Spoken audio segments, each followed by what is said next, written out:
राजनीति क्या क्या गुल खिलाती है या किस किस दौर में हर स्थिति को लाकर खड़ा कर देती है, यह दिल्ली से समझा जा सकता है। याद कीजिए, एक वक्त बीजेपी ने कहा था 32 हैं, सरकार नहीं बनाएंगे। आज कम हो गए हैं और कह रहे हैं शायद सरकार बना सकते हैं।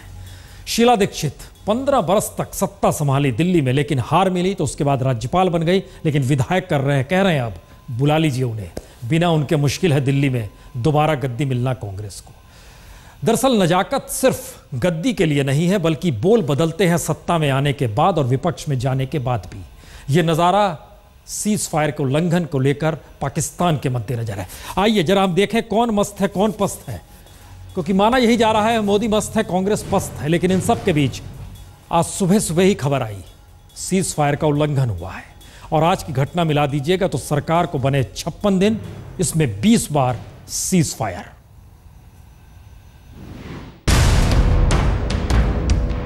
छप्पन दिन की सरकार में 20 बार सीज फायर का उल्लंघन और दूसरी तरफ अमरनाथ यात्रा पर आतंक का साया। जी, मोदी सरकार के सत्ता संभालने के बाद आज 20वीं बार लाइन ऑफ कंट्रोल पर फायरिंग हुई। जम्मू के अखनूर सेक्टर के चकलाकोट में पाकिस्तान की फायरिंग में एक जवान शहीद भी हो गया, 2 घायल हो गए। लेकिन फायरिंग ना हो, जवान ना मरे, पाकिस्तान को कैसे जवाब दिया जाए, इसका कोई जवाब पुरानी सरकारों की तर्ज पर ही सामने आज भी आया। क्योंकि सरकार इस आंकड़े को रखकर ही खुश हो गई कि 1 जनवरी से 26 मई यानी मोदी के शपथ ग्रहण से पहले भी 35 बार इस बरस सीज फायर का उल्लंघन हो चुका है। तब मनमोहन सरकार थी।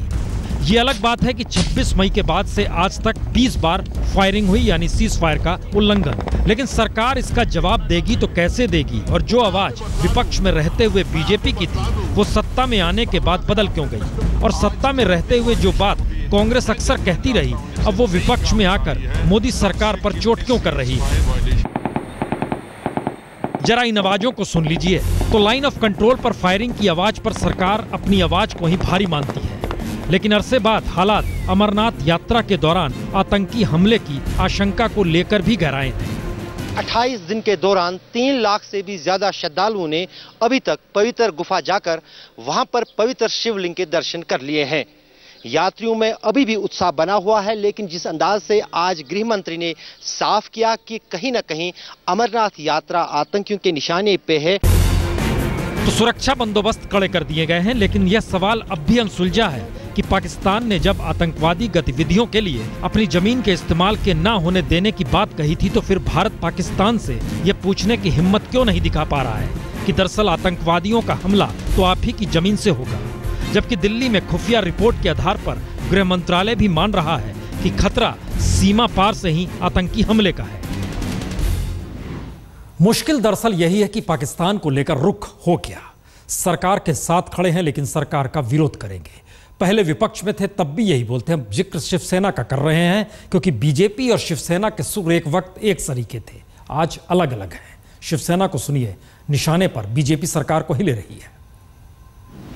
हमारा एक जवान शहीद हुआ और हम गिनती करते रहेंगे कितनी बार सीज फायर हुआ, हमारे कितने जवान शहीद हो गए।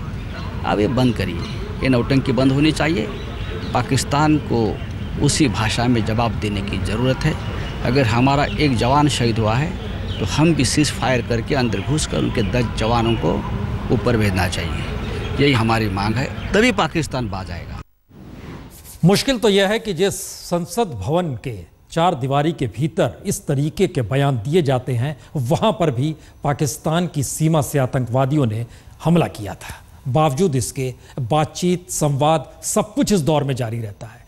और जो जिक्र सेना का चल पड़ा है, तो सेना की फिक्र किसे? आइए हम आपको दिखला देते हैं। राज्यसभा में आज सरकार ने ही कुछ आंकड़े दे दिए और आंकड़े ऐसे हैं जो आहत करते हैं। देश की सेना का हाल है, 5 साल में 597 जवानों ने खुदकुशी की, जिसमें थल सेना के 498 जवान जी खुदकुशी की गई है। वायुसेना के 83 जवान हैं जिन्होंने खुदकुशी कर ली है और 16 नौसेना के जवान हैं। और ये सारी परिस्थिति है पिछले 5 वर्ष यानी 2009 से 2014 यानी इस सरकार के आने से पहले तक। स्थिति इतनी भर नहीं है। 5 वर्ष में 1349 सेना अधिकारियों ने नौकरी छोड़ दी, कहे अब यहाँ काम नहीं करेंगे। इतना ही नहीं, इस दौर में जितने फाइटर विमान लगातार जमीन पर गिरते चले गए, उसमें 8 MiG-21 है। ये बीते 3 बरस का है, तो 1910 से 1913 3 MiG-29। 3 जगुआर भी इस दौर में जमीन पर गिरे, खुद ही दुर्घटनाग्रस्त हुए। 2 मिराज 2000 गिरे, 2 सुकोई 30 MKI बड़े आधुनिक जवाब थे, और एक मिग 27। अब ये सारे आधुनिक जहाज फाइटर माने गए, लेकिन ये सब कुछ दुर्घटनाग्रस्त इस दौर में हुए हैं। सेना इस रूप में आहत है। कौन पस्त है, कौन मस्त है? चलिए मस्त जो रहे पस्त की स्थिति में आते हैं और देखिए इस दृश्य को जरा, क्या क्या मुश्किल है कांग्रेस के सामने इस वक्त या राहुल गांधी के सामने इस वक्त। वादा नहीं निभाया, महाराष्ट्र में राणे ने इस्तीफा दे चुका है, नेतृत्व बदले, असम से आवाज आ चुकी है, हरियाणा में नेतृत्व बदले, सांसद का विरोध है, रास्ता ठीक नहीं, जम्मू में भी पूर्व सांसद ने आवाज लगाई है, और चेन्नई में भ्रष्ट जज का मसला उठा है मनमोहन सरकार पर एक और दाग के साथ। लेकिन इन सब के बाद एक पोस्टर निकल कर आया इलाहाबाद की सड़कों पर। तब यह बात सामने आई कि इस पोस्टर का मतलब क्या है। आइए ये पोस्टर भी देख लीजिए। दरअसल इस पोस्टर के कई मतलब होते हैं। मौजूदा वक्त में गांधी परिवार में सोनिया और राहुल से आगे हर कोई प्रियंका को देख रहा है। तो क्या यह माना जाए कि दरअसल कांग्रेस के भीतर की जो ऊहापोह है वो गांधी परिवार के इर्द गिर्द सिमटती जा रही है? आइए हम आपको एक रिपोर्ट दिखाते हैं जिससे साफ होगा। दरअसल इस पूरे दौर में चुनौती और कहीं नहीं, अब राहुल गांधी के सामने ही है। कांग्रेस का बंटाधार करने के पीछे सोनिया गांधी और राहुल गांधी के जुदा रास्ते हैं, या फिर सोनिया की तिकड़ी अहमद पटेल, जनार्दन द्विवेदी और मोतीलाल वोरा की पारंपरिक कांग्रेसी समझ, या कहें राहुल गांधी की तिकड़ी जयराम रमेश, मोहन गोपाल और मधुसूदन मिस्त्री की नई कांग्रेसी सोच है, जो लगातार आपस में ही टकराती है। और धीरे धीरे हर कांग्रेसी को लगने लगता है कि कांग्रेस का मतलब ही जब गांधी परिवार है, तो जिसके मुखौटे आपस में टकराकर खुद की ताकत का ही एहसास कराने में सारा वक्त जाहिर कर देते हैं, तो फिर जमीनी काम किया क्यों जाए, या फिर उसे अंजाम दिया क्यों जाए। दरअसल कांग्रेस की मुश्किल का रास्ता राहुल के नायाब प्रयोग से शुरू होता है, या फिर 10 जनपद की कोटरी के बड़बोलेपन और तानेशाही भरे फैसले से, या फिर चापलूसों की जमघट कांग्रेस को बर्बादी के कगार पर ले गई है। ये ऐसे सवाल हैं जिनका जवाब रुकी हुई कांग्रेस में नए नए फैसलों को लागू न करा पाने के हालात से दो हाथ कर खामोश रह जाने से ही पैदा हुए हैं। याद कीजिए बिहार में ऑनलाइन सदस्यता बनाने की राहुल मुहिम का हुआ क्या। याद कीजिए तो सोनिया गांधी का एकला चलो का राग लालू यादव सरीखे नेताओं के आगे घुटने क्यों टेक गया। याद कीजिए तो राहुल का यूथ कांग्रेस और NSUI में चुनाव के जरिए कांग्रेस को युवा बनाने की सोच नेताओं के बच्चों से आगे निकल क्यों नहीं पाई। समूचा युवा संगठन भरभराया तो फिर चुनाव में आम वोटरों को जोड़ने के लिए हर बूथ पर युवा कांग्रेसी भी नजर नहीं आया। और अगली मुश्किल चुनाव लड़ने के दौरान हुई, जब हर चुनाव में चुनाव लड़ने वाले उम्मीदवार के समानांतर राहुल की टीम से निकले कार्यकर्ता उसी क्षेत्र में चुनाव लड़ने के तौर तरीकों को पाक साफ कराने में लग गए, और पाक साफ तरीकों से ही चुनावी पैसों का वितरण भी किया जाने लगा। और ऐसे में जब चारों दिशाओं में चुनावी हार मिली, तो फिर संगठन की कमजोरी या फैसलों पर अमल कराने के तौर तरीकों से दूर सारा ठीकड़ा गांधी परिवार के खत्म होते औरे पर ही जा टिका। यानी कांग्रेस का रास्ता जब गांधी परिवार से शुरू होकर गांधी परिवार पर ही खत्म होता है, तो फिर महाराष्ट्र, असम, हरियाणा के सीएम की क्या औकात, और इनसे रूठने वाले कांग्रेसियों की क्या औकात, और कांग्रेस को सुधारने का नारा लगाने वालों की गूंगी आवाज का मतलब क्या है। जाहिर है ऐसे में आखिरी सवाल यही, सुधार कहां होना चाहिए, उससे पहले विरोध तो बंद हो ही जाना चाहिए।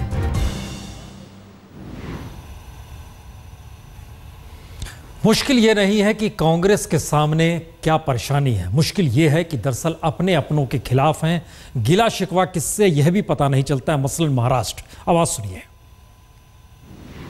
जो मेरी उनसे कल बात हुई थी और आज की बात, दोनों की जो विवरण है, मैं हमारे पक्ष के, हमारे पार्टी के जो प्रभारी है उनसे बात करूंगा, और उसके अगली स्टेप उन्होंने जो भी इच्छा प्रकट की है उसके बारे में चर्चा के बाद हम निर्णय लेंगे, और किस स्तर पे और चर्चा करनी है।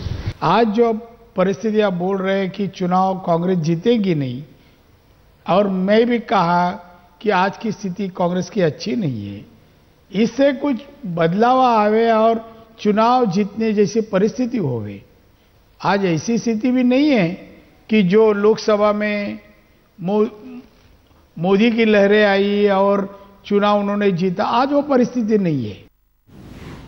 आज वो परिस्थिति नहीं है जो मोदी की लहर आई थी। इसीलिए हमने लिखा है मोदी मस्त कांग्रेस पस्त। ये बात क्यों, जरा समझने की कोशिश कीजिए कि लोकसभा में हार तो मिली, लेकिन हार तो कांग्रेस को कई बार मिली थी। इस बार ऐसा क्या हो रहा है, रिपोर्ट देखिए।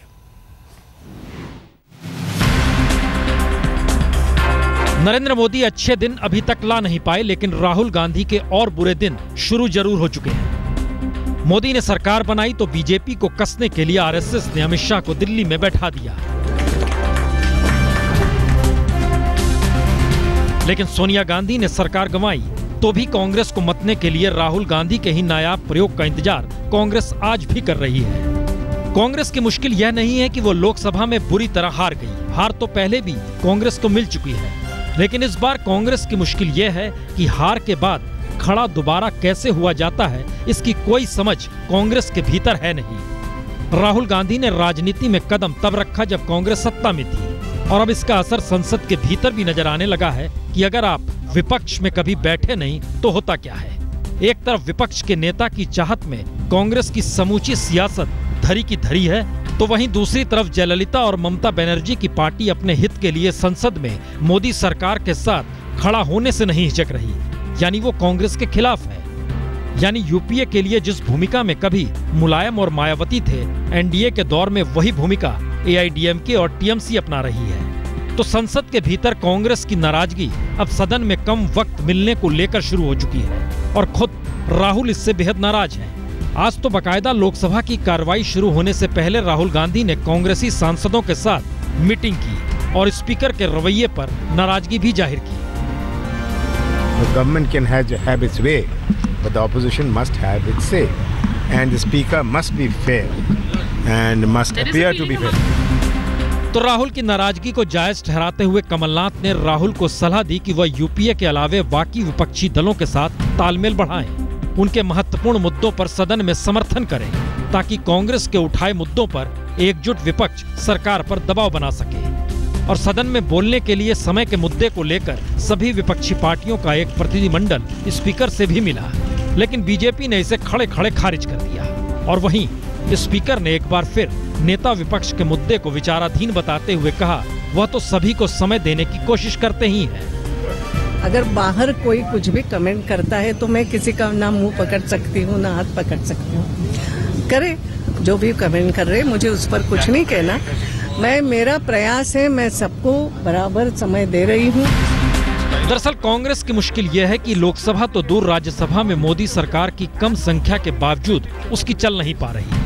और इन सब के मद्देनजर विपक्ष के नेता के तौर पर गुलाम नबी आजाद ने यूपीए के साथ साथ बाकी सभी विपक्षी दलों को लंच डिप्लोमेसी पर भी बुलाया, लेकिन मायावती और जयललिता इससे भी कन्नी काट गए। यानी पहली बार राहुल गांधी इस सच से रूबरू हो रहे हैं कि अब विपक्षी दल भी कांग्रेस से दूरी बना रहे हैं। कांग्रेस ने कभी सोचा नहीं होगा कि ऐसे दिन आएंगे जिस समय अपने साथी सहयोगी दूर होते चले जाएंगे, कोई साथ खड़ा नहीं होना चाहेगा, हर अपनी सियासत या अपनी जरूरत को साधने के लिए मोदी सरकार के साथ खड़ा हो जाएगा। किसी ने सोचा नहीं था। और कांग्रेस के भीतर से आज जो आवाज आई वो चौंकाने वाली थी। चंद दिन तो हुए हैं, राज्यपाल बना के भेजा दिल्ली से शीला दीक्षित को केरल, और आज ही विधायक ये कहने लगे सोनिया गांधी से मुलाकात के साथ वापस ले आइए। दरअसल शीला को वापस दिल्ली लाने की मांग दिल्ली के ही 2 विधायकों ने की है, और कांग्रेस विधायकों ने यह कहा है कि जब तक वो नहीं आती हैं तब तक यहाँ पर आसिफ मोहम्मद और मतीन ने दरअसल सोनिया से जब मुलाकात आज की, मतीन अहमद ने तो कहा कि विधानसभा चुनाव हुए तो शीला दीक्षित को वापस ले आइए, वन्यता मुश्किल हो जाएगी और दिल्ली में जो टक्कर दे सकती है कांग्रेस वो नहीं दे पाएगी। ये बहुत ऐसी स्थिति है, अगर याद कीजिए तो उत्तर प्रदेश में भी इससे पहले वहाँ के प्रदेश अध्यक्ष कांग्रेस ने कहा था कि आप राहुल गांधी को सुझाव दिया सोनिया गांधी को कहकर कि आप किसी तरीके से अखिलेश यादव के साथ दोस्ती कीजिए, एकजुट दिखाइए। इसके ये सारे संकेत निकलते हैं कि कहीं ना कहीं वाकई नरेंद्र मोदी की जीत उनकी मस्ती के बीच हर किसी को पस्त कर रही है। लेकिन एक सवाल दिल्ली में आकर अटक जाता है बार बार, दिल्ली में सरकार बनेगी या चुनाव होंगे। संयोग से आज कद्दावर नेताओं की बैठक हुई, बैठक में भी 2020 का खेल शुरू हो गया। 50-50 ना कहिए, क्योंकि निर्णय तो कुछ हुआ नहीं, लेकिन हड़बड़ी है, जल्दबाजी, और इन सब के बीच कल दिल्ली के बीजेपी प्रदेश अध्यक्ष की मुलाकात एलजी के साथ भी है। लेकिन इन सब के बीच आज क्या हुआ और कैसे चीजें अटकी हुई हैं, जरा देखिए रिपोर्ट। दिल्ली में बीजेपी सरकार बनाएगी या नहीं, सबसे बड़ा सस्पेंस यही है, क्योंकि बीजेपी विधायकों से एक कदम आगे मोदी सरकार के कद्दावर नेताओं के भी बंटने की खबर आज सरकार बनाने को लेकर आ गई। जो जानकारी निकली उसके मुताबिक अरुण जेटली और सुषमा स्वराज अल्पमत की सरकार बनाने के खिलाफ थे, लेकिन राजनाथ सिंह और नितिन गडकरी दिल्ली में हर हाल में सरकार बनाने के पक्ष में थे। फैसला करेगा कौन, किसकी राय मायने रखेगी, ये अब कहीं ज्यादा महत्वपूर्ण हो चला है, क्योंकि बीजेपी अध्यक्ष अमित शाह अभी तक दिल्ली को लेकर खामोश हैं और प्रधानमंत्री नरेंद्र मोदी ने कोई फैसला लिया नहीं है। महत्वपूर्ण यह भी है कि आरएसएस ने दिल्ली को लेकर हर फैसला बीजेपी पर ही यह कहकर छोड़ दिया है कि उसे जो ठीक लगता है वह निर्णय वो ले ले, यानी हर राजनीतिक दल की तरह शॉर्ट टर्म गेन या फिर बीजेपी की साफ विचारधारा के तहत लॉन्ग टर्म संघर्ष, इन्हीं दोनों के बीच बीजेपी को फैसला लेना है। और महत्वपूर्ण यह भी है कि कल दिल्ली के एलजी नजीब जंग से बीजेपी के नए बने अध्यक्ष की मुलाकात होनी है और हर किसी की नजर इसी पर है कि एलजी के सामने जब बीजेपी के दिल्ली के नए अध्यक्ष बैठेंगे तो क्या वो सरकार बनाने का प्रस्ताव रखेंगे या फिर खामोशी बरत कर एलजी को ही टटोल कर वापस लौट आएंगे। इंतजार करना इसलिए जरूरी है क्योंकि दिल्ली के प्रदेश अध्यक्ष नए हैं, बीजेपी के अध्यक्ष नए हैं, केंद्र में सरकार भी नई ही बनी है और इन सब के बीच दिल्ली में जब चुनाव हुए थे तो उस वक्त ज्यादा विधायक मौजूदा वक्त से बीजेपी के पास थे, लेकिन तब बीजेपी ने कहा था वो सरकार नहीं बना रही है और ऐसे में अब निर्णय लेना है सरकार बनाएगी या नहीं।